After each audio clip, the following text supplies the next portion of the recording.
नमः सिद्धेभ्यः। ॐ नमः सिद्धेभ्यः। ॐ नमः सिद्धेभ्यः। सर्वत्र सद्भावो विशोभमानं मानच्युतौ जातमिहातिमानं तं मार्दवं मानवधर्ममार्य प्रार्थ्यं प्रवन्दे सतधा प्रभक्त्या। जो सर्वत्र इष्टानिष्ट पदार्थों में समीचीन भाव से शोभमान है, मान कषाय का अभाव होने पर उत्पन्न होता है, बहुत भारी सम्मान से सहित है। और आदि पुरुष जिसकी प्रार्थना करते हैं, उस मार्दव धर्म की हम सैकड़ों प्रकार की प्रकट भक्ति से वंदना करते हैं। जय बोलिए अंतिम तीर्थेश भगवान महावीर स्वामी की जय। उत्तम मार्दव धर्म की जय। संत श्रोमणी आचार्य गुरुवर श्री विद्यासागर मुनिराज की जय। पर्युषण की मंगलमयी पावन बेला का द्वितीय चैप्टर उत्तम मार्दव धर्म। क्षमा के उपरांत मनस्थिति अत्यंत पवित्र और निष्कलुष हो जाती है। ऐसी ग्रहणशील प्रज्ञा में ही मार्दव की धारणा होती है। मार्दव वृत्तियों की कोमलता का नाम है। जब व्यक्ति में क्रूरता, खलता, दुर्जनता, वैर, विरोध आदि दुर्भावनाएं कम हो जाती हैं, तब इस दृष्टि का उदय होता है। इसका सबसे पहला संकेत उसके व्यवहार में दिखलाई देता है।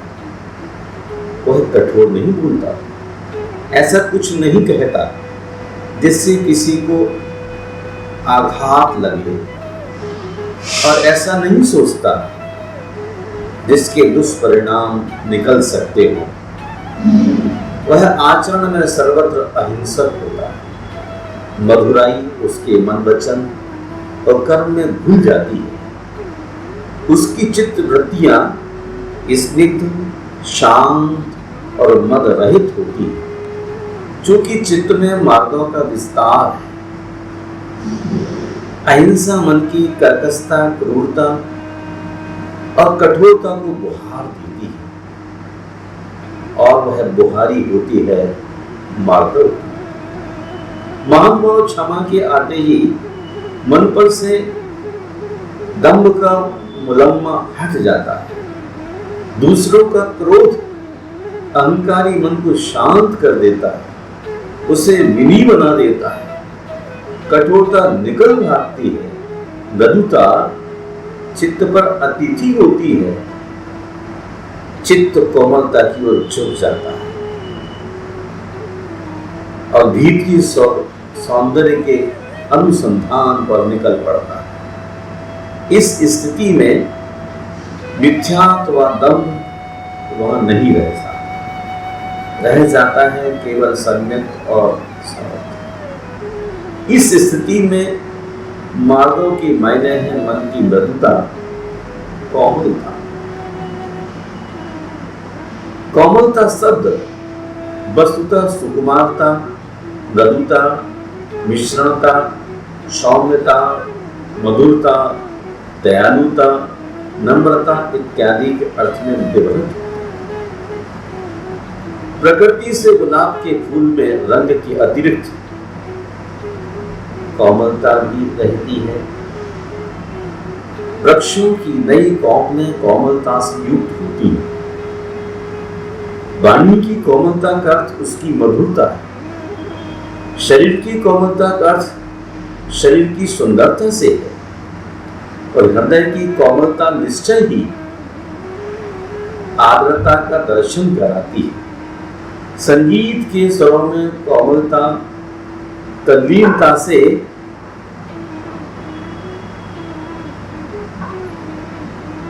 जानी जाती है। ज्ञातव्य है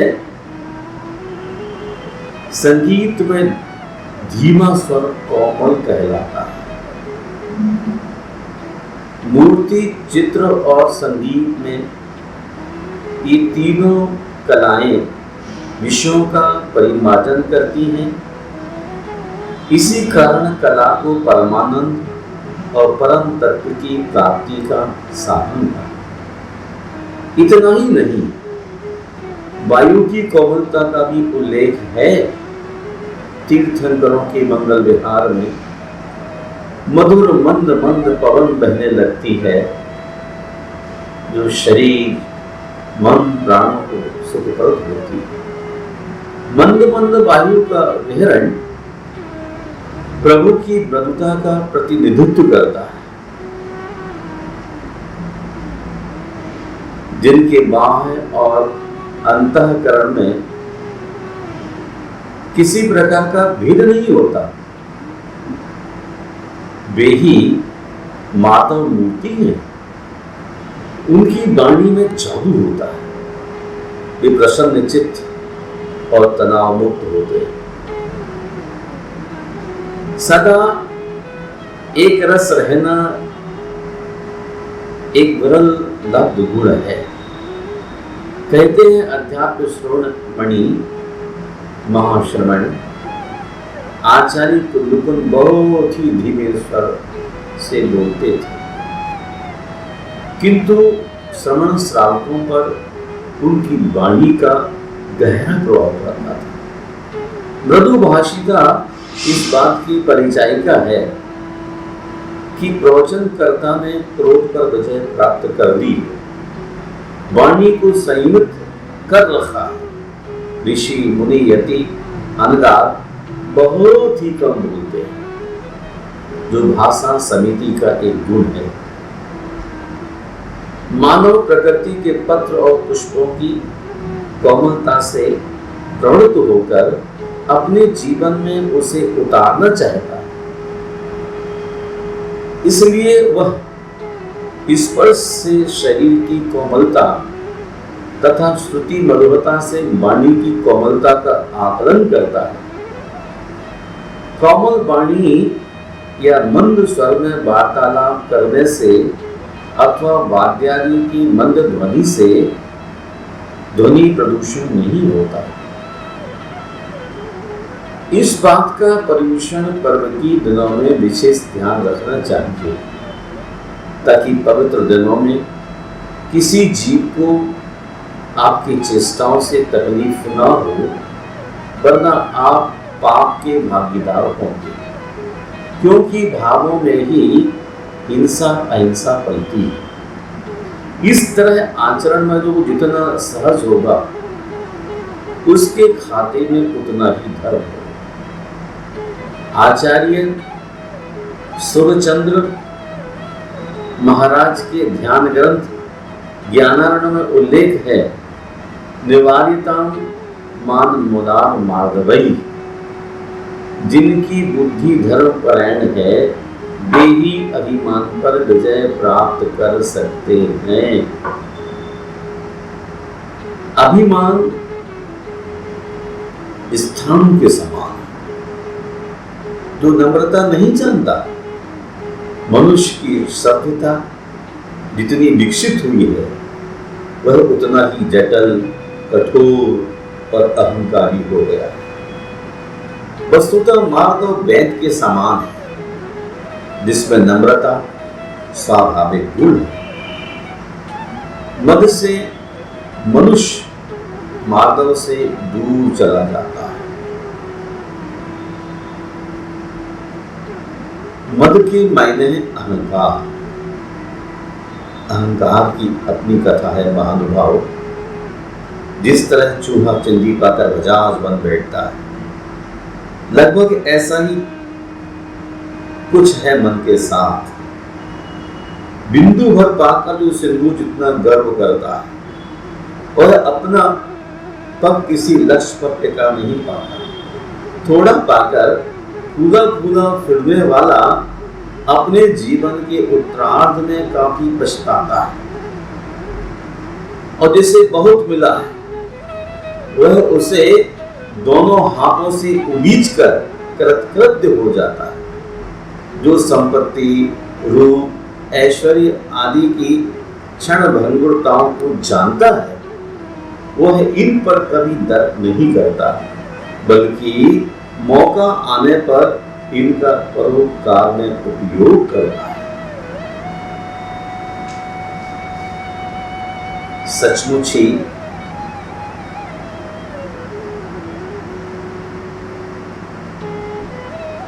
मार्दव भाव मृदुता के प्रतीक है। आचार्यों ने कहा है मार्दव अर्थात लचीलापन, कोमलता, कृपा, नरमी, उदारता, सुकुमारता, नम्रता, सौम्यता, स्निग्धता, दयालुता, मुलायमपन आदि अनेक अनेक शब्दों से अभिहित किया गया है। मैं आपसे कहना चाहता हूँ, विद्या, धन और कुल पाकर अभिमान से उन्मत्त हो जाते हैं जो जन, सत्पुरुषों ने इन्हें पाकर समता का साधक और मानव धर्म का पालक, साधु पुरुष मदों से सर्वथा अलिप्त रहता है। इसलिए कहते हैं मानो विनय नाशो। जो मान करने वाले हैं वो उन अलिप्त उक्त पुरुषों का सम्मान करने से चूक जाते हैं। हमें सत्पुरुषों का सत्कार करना चाहिए। जो सत्पुरुषों का सत्कार करता है, सम्मान रखता है, वह व्यक्ति अपने जीवन में बहुत ऊंचाइयों को पाता है। आचार्य कुंदकुंड स्वामी कहते हैं मान मधुरेण, मान को मृदु भाव से जीतने की कोशिश करो, क्योंकि मार्दव भाव स्वर्ग के लिए कारण है। एक बहुत बहुत वर्ष पुरानी किताब है मेरी शिवशाला, उसमें कुछ पंक्तियां लिखी थी। फल से छिप लगा हुआ जो वसुधा पर झुक झुक जाता, फल से छिपी रोहे लगा हुआ जो वसुधा पर झुक झुक जाता, माँ का वंदन करने हर पल चरणों में छू छू जाता, सन्यासी सजन जन जगों में इसी भांति गुण भरे हुए, शिवशाला सुन क्षण में झुके थे ऐसे प्राणी सिद्ध हुए। जिन्होंने झुकना सीख लिया है उन्होंने ही शिवशाला को पाया है। महानुभाव दम, अभिमान, क्रोध, कठोरता और अज्ञान ये सब तमस प्रवृत्तियां हैं। इन प्रवृत्तियों से बचती हुई अपने जीवन का उत्थान करने के लिए मनुष्य को निश्चय ही अहंकार छोड़ने की आवश्यकता है। अहंकार मनुष्य के जीवन की कुटेव, जिन्होंने इस कुटेव को छोड़ा है उन्होंने ही मोक्ष के द्वार को पाया। आज मैं देखता हूँ लोगों के चित्त को तो मन विचलित हो जाता है। जो पहुँच चुके हैं मंजिल तक, जो पहुँच चुके हैं मंजिल तक उनको तो नादे सफर नहीं, लेकिन जो 2 कदम अभी चले नहीं रफ्तार की बातें करते हैं। वो कौन लोग हैं उनके तर्कस में अभिमान के नुकीले तीर हमेशा मौजूद रहते। भला कौन नौ मालिका को गर्भ जल से सींचेगा? कोई भी समझदार आदमी इस अवगुण से अपने जीवन को अनुभूत नहीं करेगा। जो महापुरुष होते हैं वो हमेशा गर्भिमान रहने की कोशिश करते हैं, क्योंकि ये मान कषाय मनुष्य के लिए विश्वरूप है, नीच गति में ले जाने वाली है, और मार्दव कोमल है, अमृत है, अनूप है, सुख देने वाली है। इसलिए प्रत्येक प्राणी अपने जीवन को महान बनाने का पुरुषार्थ करता है, इसलिए वह जगत की बुराइयों से अपने को बचा के रखता है। आचार्य कुमकुम स्वामी कहते हैं, विनयम मोक्ष द्वार, विनय मोक्ष का द्वार, और मोक्ष के द्वार को पाने के लिए कौन अंजाम नहीं देगा। विनयो मोक्ष द्वारो विनयादो संयमो तरो नानम, विनयेन राहित जदि आयरियो सब संग। अर्थात विनय से संयम तब ज्ञान उत्पन्न होते हैं। विनय से आचार्यों और संघ की आराधना की जाती है। विनय मोक्ष में प्रवेश कराता है। जब विनय से मोक्ष का द्वार मिलता है, इससे सरलतम साधन क्या हो सकता है। हैरत एक दार्शनिक है पश्चिम का कहता है, अगर आपको स्वर्ग में जाना है तो आपको नम्र होना पड़ेगा। वहाँ छत ऊंची है और द्वार बहुत नीचा है। जैसे प्राचीन जिन मंदिरों को हम देखते थे, शिखर गगनचुंबी और मंदिर का द्वार भूचुंबी अर्थात छोटा होता था। इससे फायदा क्या था? हमारे धमलाकार आचार्य वीरसेन स्वामी कहते हैं, रत्नत्रय वस्तु नीचर वृत्ति विनय। रत्नत्रय को धारण करने वाले पुरुषों के प्रति नम्र वृत्ति धारण करना। तो विशाल तीर्थंकरों के मंदिरों को देख करके हमारी विनम्रता, विशाल चरित्र को धारण करने वाले गुरुओं को देख करके विनम्रता जिस जीवन में आ जाती है, वही जीवन तो महान होता है। चामुंड राय कहते हैं चारित्र सार में, कसाई इंद्रिय विनयनम विनय। कसायों और इंद्रियों को नम्र करना, कसायों को भी क्रश करना, इंद्रियों की भी इच्छाओं को, फरमाइशों को पूरा नहीं करना, इसी का नाम विनय गुण है। कसाय पहाड़ में यति ऋषभ महाराज भी यही कहते हैं, गुणाधिकेषु नीचरि वृत्तिर बनया। गुणवृद्ध पुरुषों के प्रति नम्र वृत्ति का रखना विनय है। मेरे शब्दों पर ध्यान दीजिए, गुणवृद्ध पुरुषों के प्रति नम्र वृत्ति का रखना विनय। गुणवानों को देख करके हमेशा दोनों हाथ जोड़ करके सामने प्रस्तुत होना। विनयहीन पुरुष संसार में कुछ कर नहीं सकता, उसका शास्त्र परिणाम पढ़ना भी व्यर्थ होता है। विद्या पढ़ने का भी कोई फल नहीं निकलता। विनय का फल है स्वर्ग और मोक्ष, ऐसा मूलाचार्य फरमाते हैं। विनय संपूर्ण शिक्षा और अभ्युदय का कारण है। मनुष्य पंच कल्याणक को भी इसी विनय के माध्यम से प्राप्त करता है। और तीर्थंकर प्रकृति के बंध की 16 कारण भावनाओं में एक भावना आती है, विनय संपन्नता। 10 लक्षण धर्म का पालन करता है माधव धर्मी, वह व्यक्ति विनय संपन्नता का भी अमल करता है। ऐसा आदमी यदि अपने कॉमन सेंस के साथ जिनेंद्र की वाणी का अध्ययन करता है, स्वाध्याय करता है, विनीन सुध मदीदम यदि भी पमादेद हो दिदिस सरिता, तब बट्ठादि पर भवे केवल नानम च आवहति।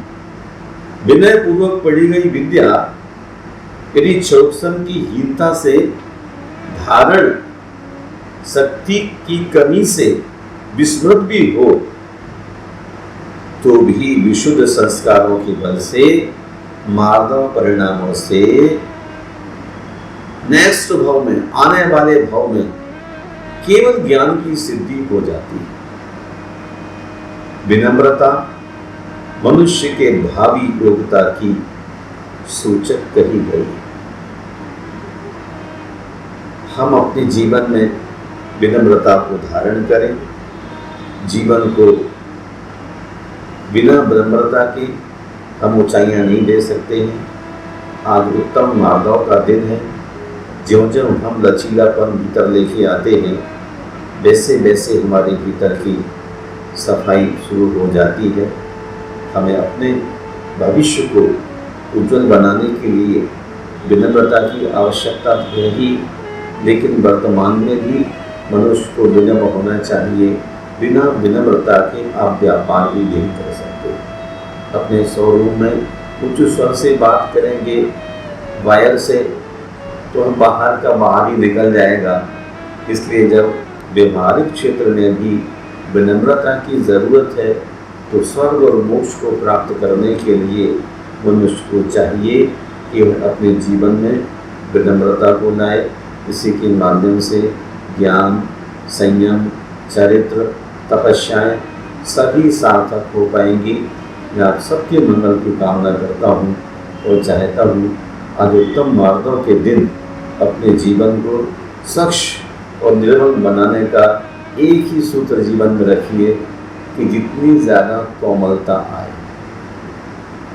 जितनी कोमलता, जितनी विनम्रता हमारे भीतर आएगी, उतना ही आपका लोक और परलोक में सम्मान बढ़ेगा।